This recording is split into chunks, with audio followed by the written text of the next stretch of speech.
baby.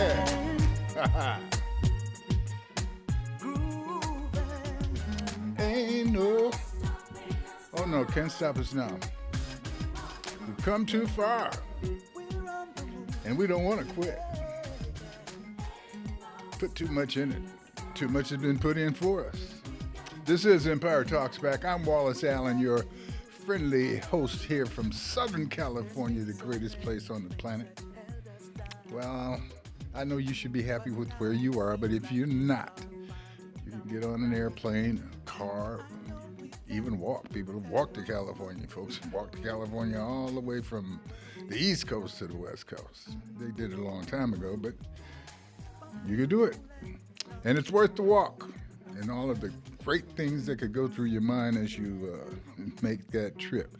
And it's important for us to let our minds bring us to reality, because the virtual, the potential that others are presenting in front of us is not necessarily where you want to go, what you want to do, or what you want to have echoing for your children and grandchildren. We are a positive group. I'm a New Testament kind of guy.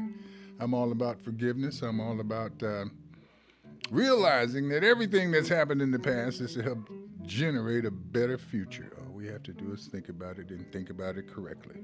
Today's show is brought to you by the Improve Association. The Improve Association is a nonprofit organization designed to bring together the community, the best of the community, and the best of our business world and government, to merge us together to create that good feeling, that good thought, that thing that will make tomorrow better. And that's what we're here for, to make tomorrow better for each other. Now, we've got people who are reaching out for leadership positions who, if they were veterinarians, I could appreciate the fact that they want to call half the world animals, but they want to call the world people of the world animals that don't look like them, feel like them, or, praise the Lord, greedy like them.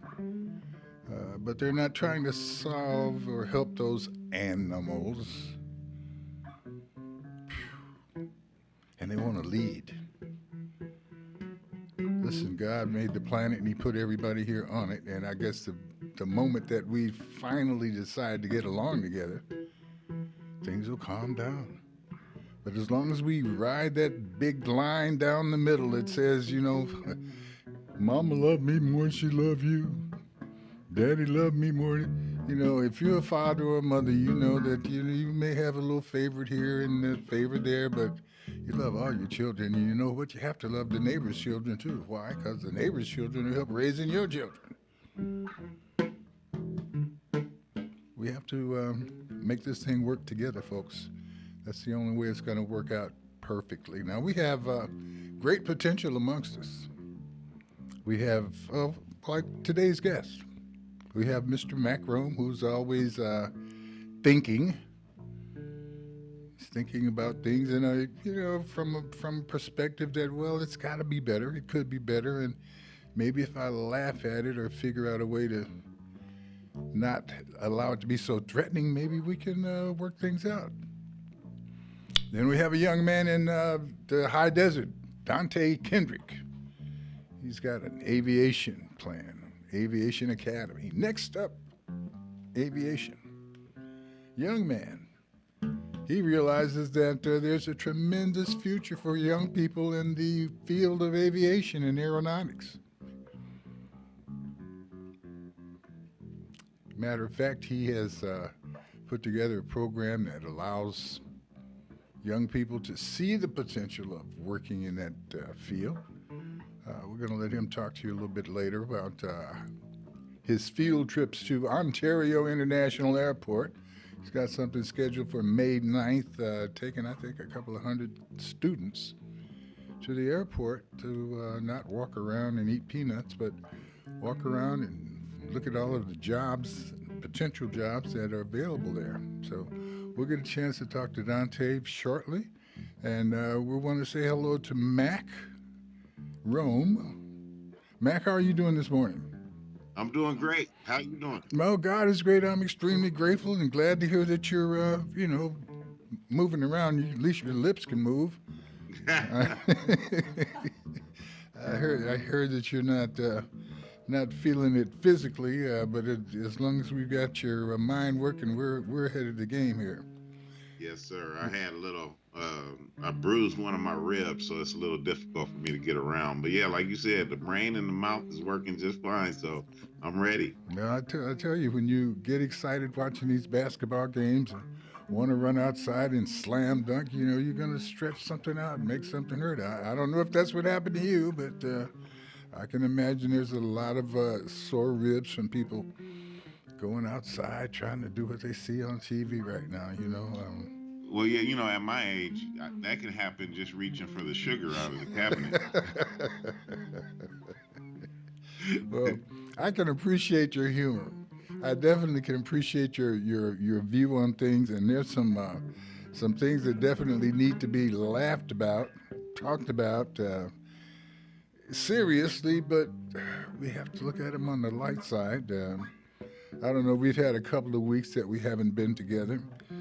During that time, what is the headline or what's this thing that you've been taken aback most by, or enthused most by, or inspired most by? What's going on in this world that has made you turn your head to the left or to the right?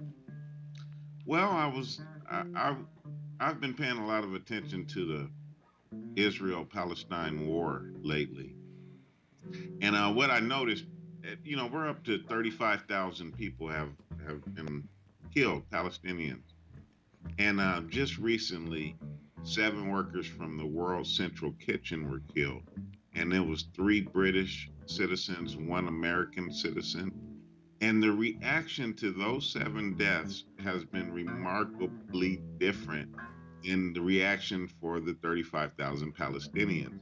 So that's the thing that has taken me aback the most this week is the different reactions to the deaths of the 7 workers from the World Central Kitchen compared to the reaction of the deaths of 35,000 civilian Palestinians. Do you assess it more as a judgment on the quality of the people that died, or is it simply the toothpick that broke the camel's back? Well,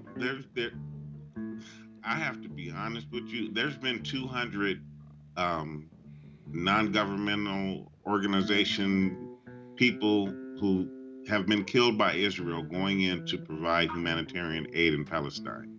And we haven't even had this type of reaction for their deaths. Unfortunately, the people from the World Central Kitchen happen to have European passports and white skin, and I think that may be the major difference in this instance. Well, the concept of racism isn't a new one, and certainly we see people penalized because of a melanin based skin tone. So it's hard to deny that, but certainly there are people who may deny that. Well, I think that, just anything that can help bring a pause or a cease to the violence that's out there, even if it, I mean, I hate to say it like that, but if it takes for Israel to kill more Americans and more British citizens before we take this conflict seriously, then maybe that is what needs to happen because unfortunately I feel like we're getting pulled further and further into a larger regional war where America will have to um, get involved and some of our American children will be going over there to fight for Israel. So I don't know. I've heard people say it before, and maybe going to a bottom line type statement. Until white people or the white people's children get hurt, there's no problem in whatever the situation is. And we could say, well, Wallace, how could you say that? We can go back to the Vietnam War, and once we saw the body count that included young white soldiers, we got upset. Once we realized how many white children were being consumed by fentanyl and opioids, we get upset. Um, Same thing with rap music. Once the white children started listening to it, they got upset. I'm just joking. That's a joke. well, they got upset, but at the same time, they realize that, gosh, almost anything that black musicians do becomes a hit. Uh, I think the idea that our kids wore their pants so low they couldn't run to the bank fast enough to get that money, until white kids started rapping and making the money. I don't know. The Eminem phenomenon is certainly something that should be remembered. Uh, but let's not regress too far here. Your concerns about the Gaza Strip. We've heard many people be concerned about the deaths. I heard the president's ex-president's son-in-law was kind of excited about the potential beach property that the Gaza Strip Yes, represents. yes, sir. Jared Kushner. He's out there speculating on real estate prices and beachfront property and what they can do there. But also, I would bring to your attention that they just found a massive natural gas reserve in the eastern Mediterranean Sea, just off the coast of Palestine and Israel. Now, if Palestine does achieve statehood, they would actually be in a position to split that natural gas resource with the nation of Israel, and they could collect the money and resources and exploit that natural resource. Man, that And sounds like when the Native Americans were sent off to reservations and gold and oil was discovered on them, and how America was so happy to share the gold and oil with the. Whoa, wait a minute, that didn't happen, did it? but you're right on. We're on the same page. That's exactly Mm. what happened to the Native Americans, and this may be what's happening to the Palestinians.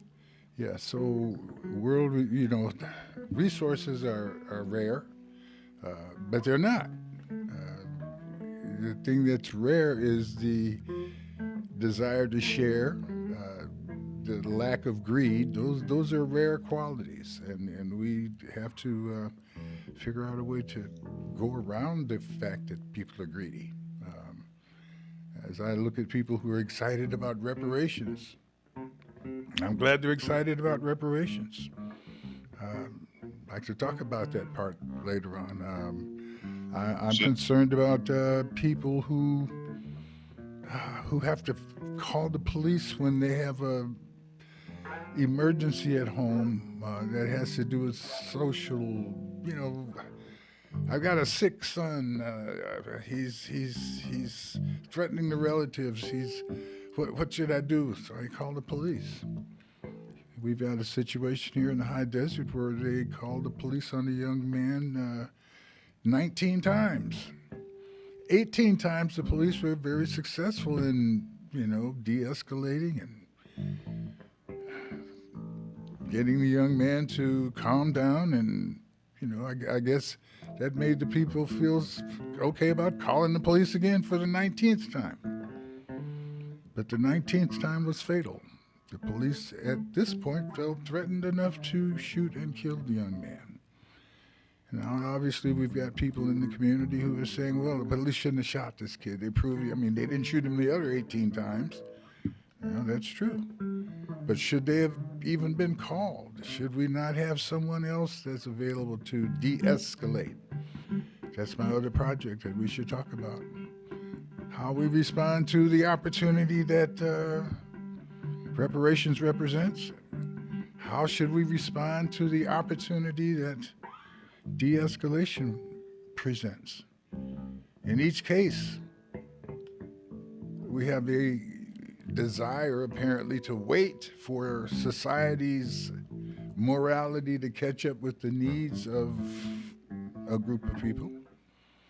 But unfortunately, that same society that we're waiting for to make this correction is the society that has been living off of the oppressive aspect of those positions. We would need reparations if people had been fair in the first place. And if you think reparations is, it's going to be fair and easy, think about these people. There's two survivors of the Tulsa incident. Proof. We've got proof. Situations where the whole Greenwood section of Tulsa, where black folks were very successful, burn out. A white riot.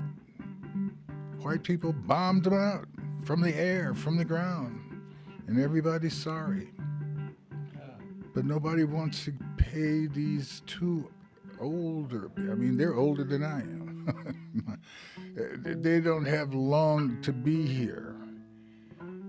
But, well, we're not really sure if you guys deserve any kind of recompense for this. This was not. Okay, so you can't wait for humanity to become humane. Yeah. So how you work your way around that? Well, you have to come up with a plan. I'd like to introduce Mr. Dante Kendricks. He's got a plan that has very little to do with anything except opportunity for our children. And I'd like for him to come on. Dante, are you there? Yes, I'm here. How are you this morning, young man? I'm doing good, and you? Very good. I say young man because you're in your 20s, right?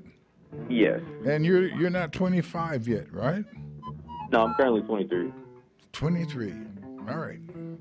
That should make us feel a lot better. We've got a 23-year-old here who is thinking beyond the issues of just the pain that the world has out there for you. He's looking at what rewards there are for young folks who put their eye on the prize and lean in the direction of what the future is offering.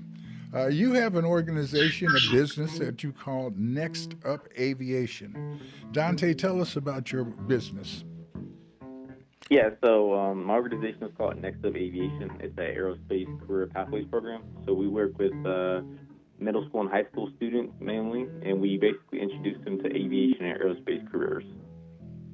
So currently, right now, we're working with a couple school districts out there in the LA area and in the Inland Empire area, and a couple other states to where we have a couple things that we do. So we have a mobile 32-foot flight simulator trailer that we take around to the schools and to the inner city communities, and we teach the students how airplanes fly through simulation. So that's one of the things that we do. And another thing that we do is we have our airport trips to Ontario International Airport and LAX Airport. So we have partnering airlines like United Airlines, UPS, FedEx, American Airlines, where they allow us to bring the students onto the airport grounds to let them hop on the aircraft. You know, they get a chance to sit inside the cockpit. We offer them to come out and they get a chance to speak to pilots, mechanics, air traffic controllers. They get to see, you know, how drones physically fly, the different careers within drones. One of our partnering organizations is General Atomics, and for the people who aren't familiar with General Atomics, they're basically a federal defense contractor for the United States government. So they build Predator drones for the government, pretty much. So they come out and they speak to the students, and you know they bring their people out, and they basically tell them, you know, the different careers you can have within the organization, the salary. So we just try and expose the kids to as many, you know, organizations and as many roles out there within the aviation and aerospace industry as possible, because aviation and aerospace is an industry that's really not made known to the general public. It's one of those things that you pretty much have to stumble upon in, or you have to have a family or friend, you know, that's in your inner circle that kind of introduces it to you. And from what I understand, that industry for many years has depended upon our military to supply them with workers, mechanics as well as pilots, as well as people who are in the air traffic control booths. Uh, but evidently, that's not enough now. Tell us a bit about what the airlines need. What is that future in aeronautics? Yeah, so a good majority of the airlines, as far as careers, you're going to be touching six figures when you start off initially, because they're in such a need of a demand right now. So whether you want to be a pilot, a aircraft mechanic, air traffic controller, those are all, you know, six-figure careers that you're going to touch initially when you get into the industry. So the airlines over the next 10 to 15 years, we're going to need more than 804,000 pilots nationwide. So the airlines are really hurting seriously right now. So right now is a good time more than ever to get in to want to be a pilot. Same for wanting to be a mechanic. I don't know the numbers on being a mechanic, but you can ensure that if pilots are going to be up flying the airplanes, there's going to be a high demand and rise for mechanics as well, just as much as air traffic controllers and for flight attendants. So really, it's all around. It's not just one specific career within the industry. It's everywhere that there is a need and a high demand, and people are traveling more than ever. So, how are you choosing the young people that you are exposing to the opportunity? For instance, I understand on May 9th you're going to be taking a couple of hundred kids to the Ontario airport. How do you choose these kids? How do they get this opportunity? Yeah, so on May 6th is actually we're going to be taking a couple hundred kids out to the Ontario International Airport. And how we pick them really is we do have a vetting process to where it kind of vets the kids who would show the most interest. But we typically don't like to go that route because, believe it or not, there's a lot of kids that could absolutely show zero interest. And when you put them in the environment of sitting inside a $300 million plus commercial airline cockpit, it changes their mindset and it shows them the endless opportunities that are out there. When you put, a black pilot or a black mechanic or a black air traffic controller, and you let them talk to the students right there in front of them, and they can visually see that and they can talk to them, it changes their mindset and their perspective as, like, okay, this is actually possible. I can see someone who looks like me, and it inspires them to want to dig deeper and see, what can I really do? What's really out there for me to experience and to expose myself to? That's amazing because, yes, the opportunity doesn't announce itself if you don't really get a chance to see it. And being inspired by people who look like you, it's certainly a real deal. Um, as I was looking last month being Women's History Month, one of the things that was interesting to me as we were anticipating bringing you on board was Bessie Coleman. Bessie Coleman, because we spent a lot of time looking, hearing about Amelia Earhart's, flight and the loss of her as a female pilot. But Bessie Coleman was a black woman who wanted to fly at the turn of the century, and turns that the best place for her to do that, to learn how to fly, was in France. And she went to France and earned her pilot's license and came back to the United States and was, I guess, during that turn of the century, airplanes were so interesting that people were doing what they call barnstorming tours, where they would come out and do stunt flying and things of that sort. And Bessie Coleman was one of the best at doing that. And to be truthful, one of the other things that was very interesting to me was that she was actually a real cutie pie. So I don't know if more information about people like that could cause our youngsters to be more interested. But I'm sure Star Trek and things of and those space movies can make them as interested as well. Mac, do you have any questions for Dante and his program? Not this morning, but I really appreciate what he's doing. It's very interesting, and I also believe if you can see it, you can achieve it. So good work, brother. Very good. Thank you. I appreciate it. So, how can people get in touch with you, Dante, for finding out how they can get their kids involved? And is there room on your May 9th package for more people, or is there, you have other dates that people can start signing up for? What's that process?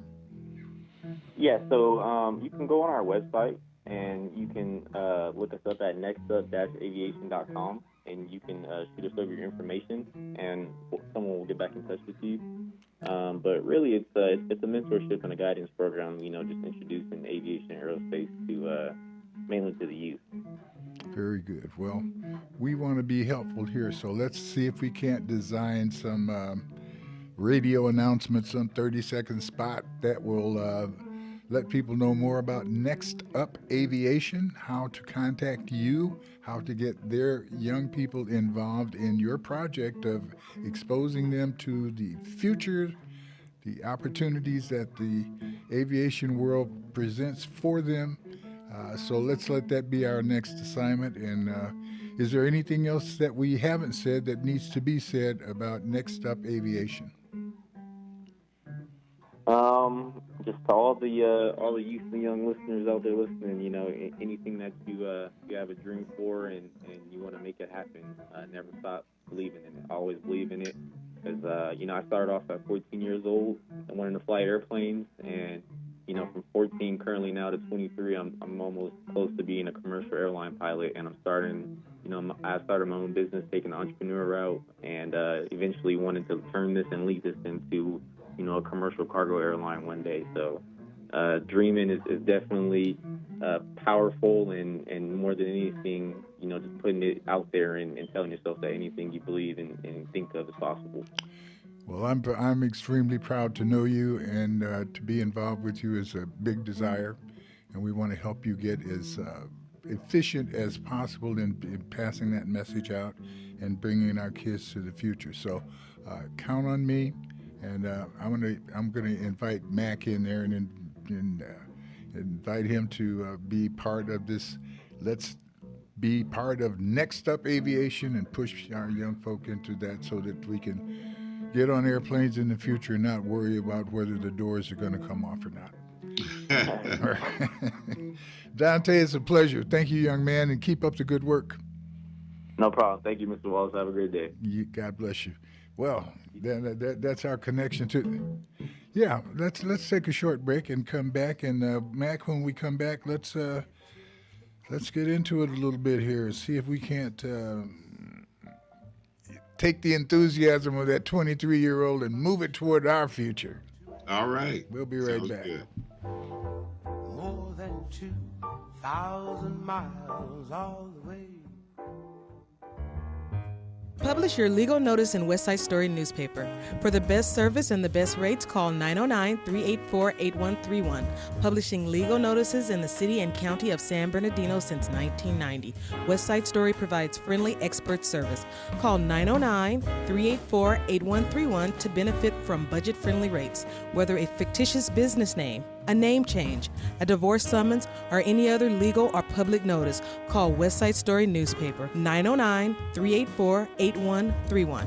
909-384-8131. That's 909-384-8131. Ground here, my friend. Bracy Hawkins Law, 909-521-7477. When you need a lawyer, Bracy Hawkins Law, 909-521-7477. Auto accident, slip and fall, dog bite. Hey, you got hurt and it's not your fault. You need a lawyer.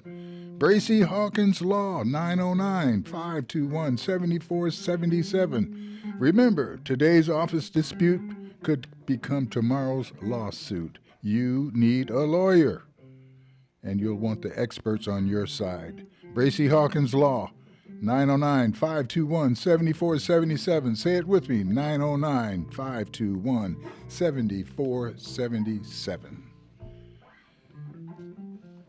Well, here we are. We're back to reparations. We're back to depending on the police to not use their guns. What do we do to take a little responsibility in that atmosphere? Mac, I've got a couple of suggestions. Let's see. All right, let's go with the reparations. Let's assume now that we are going to get, we've been told, reparations, you're going to get it. In 3 months, we're going to start giving everybody, some 2 million black folks in America, in California, we're going to give you $500 a month. How much? $500 a month, every month from now on until we figure out something better. Till death, right? I don't know. We might as well say, add to it whatever you want, because we haven't. All right, let's go there. $500 a month for life so far. Yeah, we haven't figured it out yet, but we're gonna do this. Now these are the same people that promised the Native Americans that they were going to be. Okay, these are the same people that created, the concept of the San Hidalgo Treaty here in California. Their intentions are good, but they don't necessarily occupy the seats of authority past 2-3 years, and maybe, the Voting Rights Act came through in 1965. But 1966, people started trying to take it away. We've got guarantees for civil rights that are being taken away. We have abortion rights that are being taken away. I don't know what's going to happen to this reparations that we're being guaranteed for $500 a month beginning 3 months from now. But it did sound exciting, didn't it?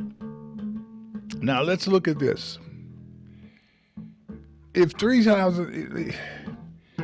could get excited about $500 a month coming from somebody else, and I need you to get your calculator out for me now. If 2 million people received any amount of money and decided to do something with it, which is the big question, what are we going to do with it? Let's say you put together $50 a month. 2 million people. Now, that doesn't sound like much. Reminds me of a time I went to see one of my great aunts in Mississippi. We took her a little bottle of wine and, being proper and all, I poured her a little glass of wine and handed it to her. She held up the glass, Mac, up in the air and looked at it. She said, a little too much for medicine and not quite enough for a drink. And I said, whoa. It's a good thing we got some more wine here. I could add to make sure you got a drink of it. Well, that's the way we could look at this reparation. It's not enough for medicine and definitely too much for medicine and not enough for a drink. Okay, let's take 2 million people times $50. Looking at 1 million, I believe. Well, no, 2 million people. Times 0.5. Giving us $10 would give us 10 times 2, 20. Or 10 times 2 million times 10 is 20. All right, hold on. You're making me break out the calculator. Yeah, get your calculator out. Let's don't let nobody. We've been waiting long enough for this money. Let's learn how to count it now. These numbers right. Yeah. So let's say we got 2 million people, and they each put up $10. How much is that? Oh, just $10. Yeah, let's just start with the 10. Okay. 2 million times 10 is 10 million. It's 20 million. All right, so you're looking at 20 million. Okay, that's the first month. That's if we had 2 million people, and we all put up $10 of that, whatever it's going to be, reparations money.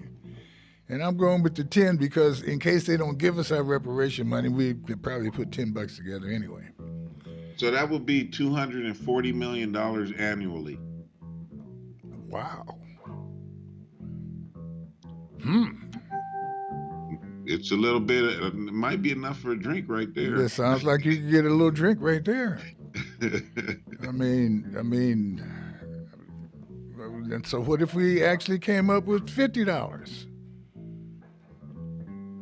So yeah, you're doubling that plus 10%. Yeah, see, so my point is that a little bit can become a lot if everybody came together. That would be about $500 million annually.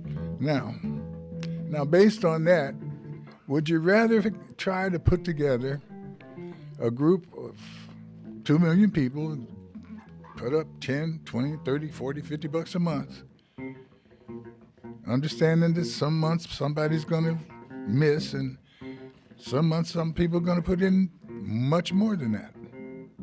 Would you rather count on that money, or would you rather keep waiting for the reparations package to come together and the mailman to start delivering your money? It's just a thought. which would be more realistic for people who have a knowledge of history and human nature and how bureaucracy chases its own tail to prevent anything from really happening? What do you think, Mac? I think as long as we can agree on who's in charge of the money, we'll be fine. But I think that black people have been had so many things stolen from them over the course of the last 2 centuries, of everything from labor, their children. Um, just we've had a lot stolen from us, and we're tired of that. So we don't need anybody to be in charge of that fund who is going to take advantage of the money that's there. And I think that that's, I mean, I'm saying that kind of lightheartedly, but it's actually a real problem. The black community has a problem trusting people in those positions. Um, I don't want to name nobody. I mean, I could use an example, but I don't want to put nobody's no, name out no, there like no, that. no, no. I understand because I know that we're so worried about being ripped off that we definitely make careful moves all the time. I'm sure every one of us knows the name of the president of the bank that we drop our money on. I mean, I have no doubt that we all are on on a first name basis of where we know the president of the bank and all of the tellers at the bank where we go and well, well, for instance, I mean, like I think me and you and I have had this conversation before too. Like, if they did, okay, so let's say we have a reparations fund that is in excess of $500 million every year. Okay, now I'm not just talking about somebody who would rob that fund of money. I'm talking about people with different ideologies. Like, there's a difference between a Barack Obama and a Louis Farrakhan. And you would get different results if either one of those men was in charge of that fund, and that's kind of what I'm saying. so maybe we would set up a deal that says, you know what, until we could get 15 or 25% of people to agree on what to do with some money, and the most money that they could pull out would be X amount of money. We just keep putting it in the pile. And the longer we argue about it, the more we get. But the point is that we would create some type of formula for anybody that wants to get some out has got to go through this type of observation and applications in order to get it. Other than Right. that, it's just going to be a big pile of money that anybody can use to refer to for leverage for what they may want to do. I mean, it's like saying, well, I don't have any money, but I got a rich uncle who will co-sign for me. And Guaranteed loans. yeah, and then so maybe that is what would occur. I don't know, but I tell you, would we be in better shape doing that, or would we be in better shape saying, hey, I got a rich uncle called reparations, and they promise that somewhere down the line in the next 20 years, I'm going to have some money. I'm actually blown away by the idea of guaranteed loans off of a fund like that. I mean, just the idea of having a fund like that is interesting in itself. But then when you bring up because I'm a veteran, a way that a lot of veterans purchase homes is they have guaranteed home loans. The loans are guaranteed by the government. If there were an entity that could guarantee home loans for Black Americans based off of funds for reparations, that would be awesome. That Well, would that would rival the VA's home loan program. well, it would certainly rival any program that's been offered to black folk. Yes. And the point that we're making there, when you start talking about loans for homes, those are things that people can. I mean, that's collateral. That's a collateralized loan. That's really easy. Yes, and It's then you can make money off of your home too. So I just think that your take on that is very fresh. It's very interesting. I'm gonna think about that a little bit longer after the show today. Very good. All right, then let's toss around the idea of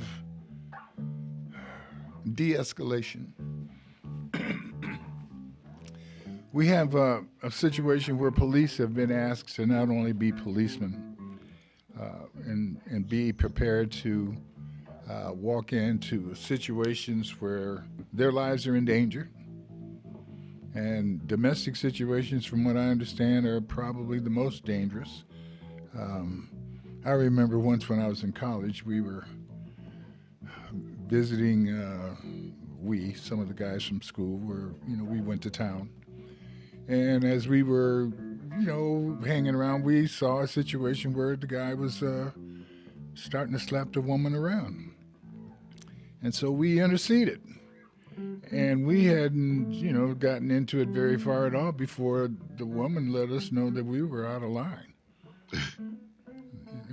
So they used us as an excuse to make up, which was fine.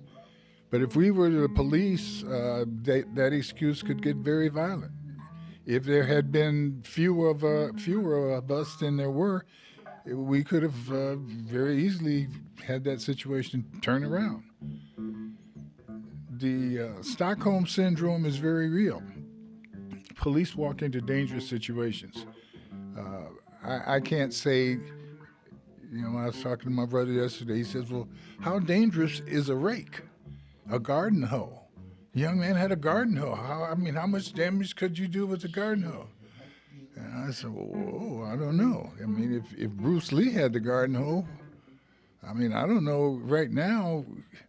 My hand I go for the eyes. Yeah,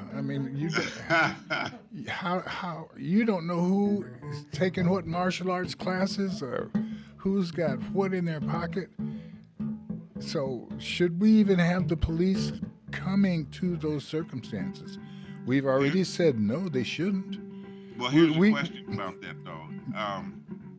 Who should, if not the police? If the person, perfect question. If the person has become a danger and a threat to their own family, right?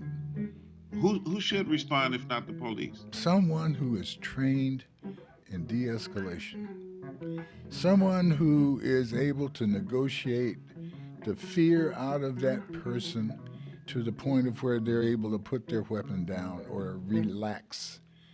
But it's not going to be the police. You're right about that. We went through a whole thing, the country, where people were talking about defunding the police.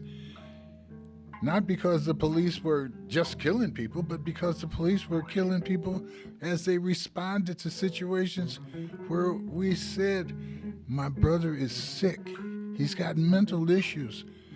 Please don't hurt him, but come protect the house. Well, the police said, well, if I come protect the house and he threatens me, I'm going to have to kill him. Well, why you got to kill him? Well, first of all, we got two policies. One, we shoot to kill. We don't shoot to maim. We shoot from below the neck, from the neck down to the crotch. We're shooting for vital organs. That's policy. Now, we could ask the police to change that policy and shoot to maim, shoot him in the foot, shoot him in the leg. My brother told me yesterday, he said, well, Wallace, if the guy's coming at me like that with, if I shoot him in the leg, maybe he can keep coming. I said, I don't know. It's pretty hard to walk without a knee.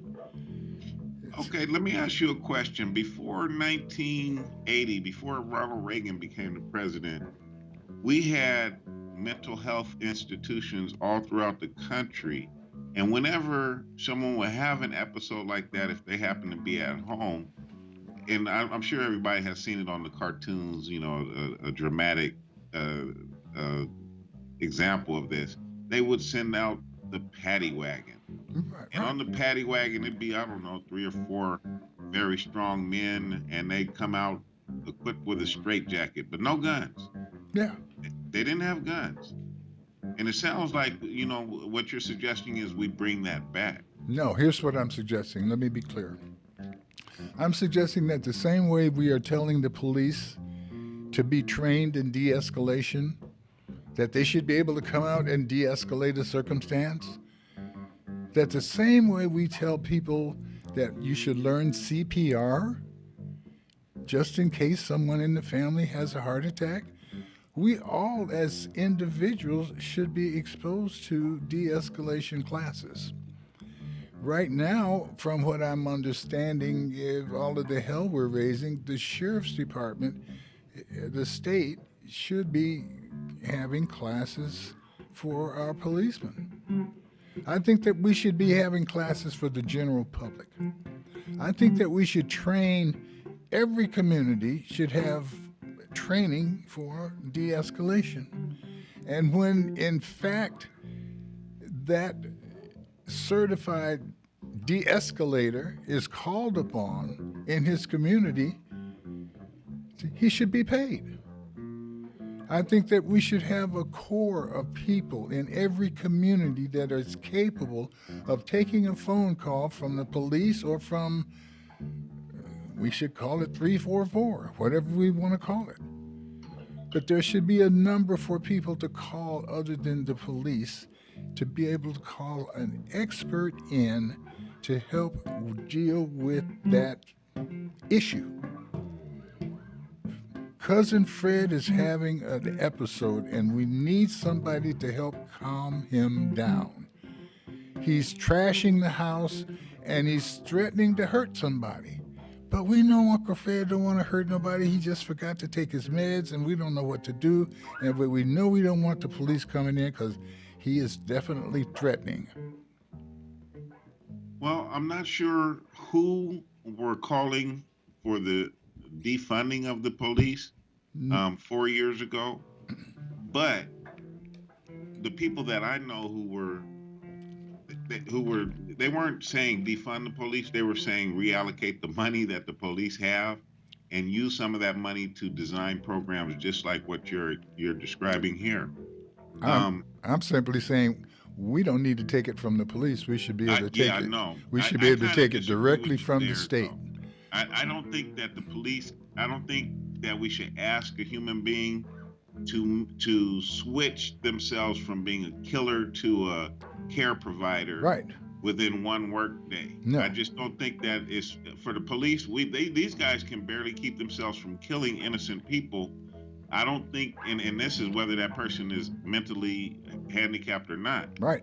But what I think is we're asking too much of the police to ask them to handle the hardcore, serious criminal and to be a caregiver for the mentally handicapped. So we kind of disagree there. I don't think it should be no. on the police. We are agreeing. I'm simply saying the funds that have been available, I don't want to take them from the police. I think the state should supply that fund directly to the potential caregiver, to the potential de-escalator. I like the way that you're thinking outside of the box, and I think we should think outside of the box too. I mean, we're sending $200 billion to Israel annually, and so there's money in our budget that we can spend here domestically to fund those programs without taking any money from the police. It's just political desire needs to be there to do that. Absolutely. And I think the desire expressed by the people will make the money move. Because the people are the ones who talk about the lack of service, the lack of compassion. And therefore, we need to supply that. We should not be waiting for an institution to change its policy. We, as the institution of community, should create a new policy that says we care. We simply need to be trained to demonstrate how much we care.